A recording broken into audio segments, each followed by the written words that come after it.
Before I start, I have to ask you to understand that old adage that if you don't like the message, please don't take your anger out on the messenger. I am going to be describing to you as best I can what the situation is with the United States' economic system, which has a name. It's called capitalism. And it is, to give you a hint of where we're going, it is a system in very deep doo-doo. It is in the greatest difficulty that I have ever seen in my life, and you can tell from my white hair that I've been around a while. I never expected to see what I am experiencing. And I imagine for many of you it is the same, unless you are committed to something my psychotherapist wife explains to me as the problem of denial. Not a river in Egypt, but an inability to confront what it is that's going on, because it's frightening. It's a very human thing to do. It's like a little child who puts his or her hands in front of her face when there's a scary dog in the neighborhood, because she still imagines at age 3 that if you don't see it, it isn't there. And if you don't see what's going on around us, then perhaps it isn't there. And that is something which our political leaders and our cultural leaders and our economic leaders, that's one thing they all have in common with very few exceptions, namely a commitment to denial. So my presentation today is going to try to break through all the mechanisms of denial that surround us in order to tell you what I think is going on. I'm not infallible. I make mistakes like everybody else, but this is the fruit of a lifetime of observing U.S. capitalism, which I was born in the United States in Youngstown, Ohio. I've lived and worked here all my life. I have never seen anything like the situation we are in now. And to give you the framework and then jump in, I think that the history of the world is a sequence with interruptions, but a sequence of empires. The Greek, the Roman, the Persian, the Egyptian, the Chinese, I could go on. And they all have something in common. They are born usually out of the demise of another empire. They evolve and change over a period of time, running from a few decades to a few centuries, and then they die. They pass away. The most recent one, perhaps the most and best studied, was the British Empire, which, depending on how you want to count, goes from around the 16th century to the end of the 19th, more or less. So 3 or 4 centuries, depending on how you count. And out of the disintegration of the British Empire, literally punctuated by the war, the Independence War that swirled around Boston, right where you are, a part of that empire broke away. And in an important lesson, the empire denied that this was building, even though it was building across the entirety of the 18th century. Denied it. And then in 1776, the denial blew up in its face as the colonists here in this part of the British Empire, by the way, a relatively small, relatively unimportant part of the empire, wanted its independence. And a war was fought, which, to the surprise and chagrin of the British Empire and George III sitting on his throne in England, the British lost. Not to be forgetful, let me remind you that in 1812, they tried again, and they lost again. And with that, set in motion the disintegration of the British Empire, which ended in World War I. Out of it emerged the American Empire. American capitalism across the 19th century resolved certain key internal contradictions holding them back, most notably the bizarre coexistence in this country of a capitalist Northeast and Midwest and a slave South. That was resolved by the willful destruction of slavery by the capitalists. Remember, the Civil War is the expropriation without compensation of the single most important wealth of the South in this country, the slave.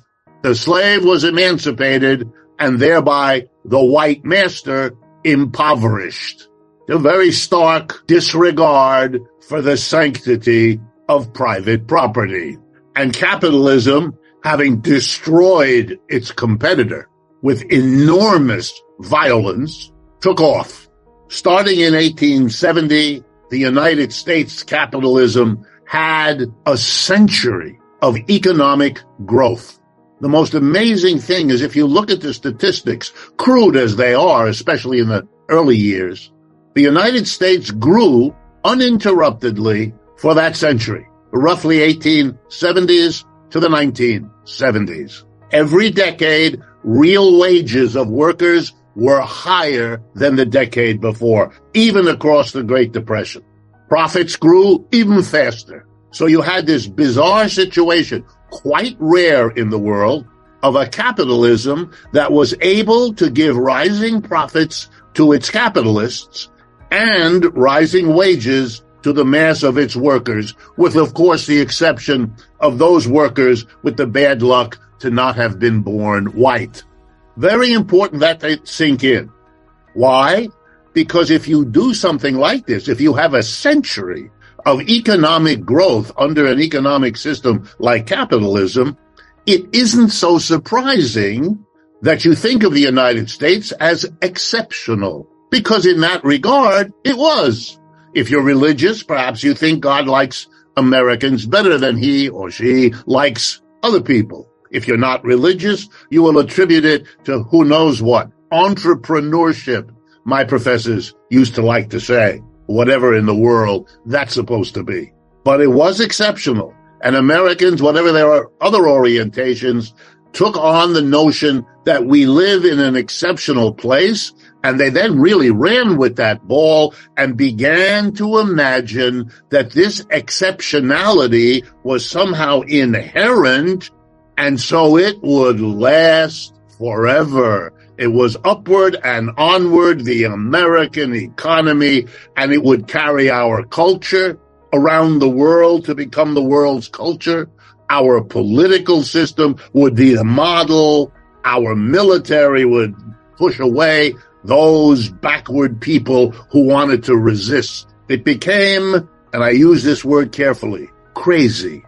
And of course, when the signs began to emerge that this empire, the United States empire, after 100-year rise up, was beginning to show the signs of decline, of peaking, of breaking, it's not surprising that the leaders of such a system with such a history would be deep into denying what had happened, not seeing what was exploding around them.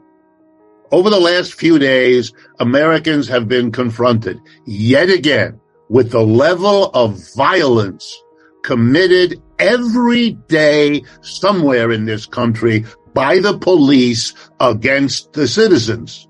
And again, there are people who want to blame it on this or that particular policeman or woman, who will not see that this is a social phenomena. It has been going on for a long time, and it is getting worse.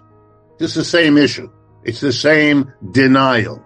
Okay, what exactly is being denied? Let's begin, and I apologize. I'm going to begin with economics, but that is what I know best, and that is what I have studied all my life. And so if I'm going to be useful to you, I want to share at first what I know best. Over the last 40 years, roughly 1980 to now, we have seen, and all economists of all political persuasions understand this and see it. We all use basically the same numbers, and with a few exceptions, of course, always we come to the same conclusion. Over the last 40 years, there has been a radical redistribution of wealth from the bottom and the middle to the top. And the more top you get, the top 10% have done really well. The top 5%, even better. The top 1%, even better than that. And the top 1/10 of 1%, the best of all.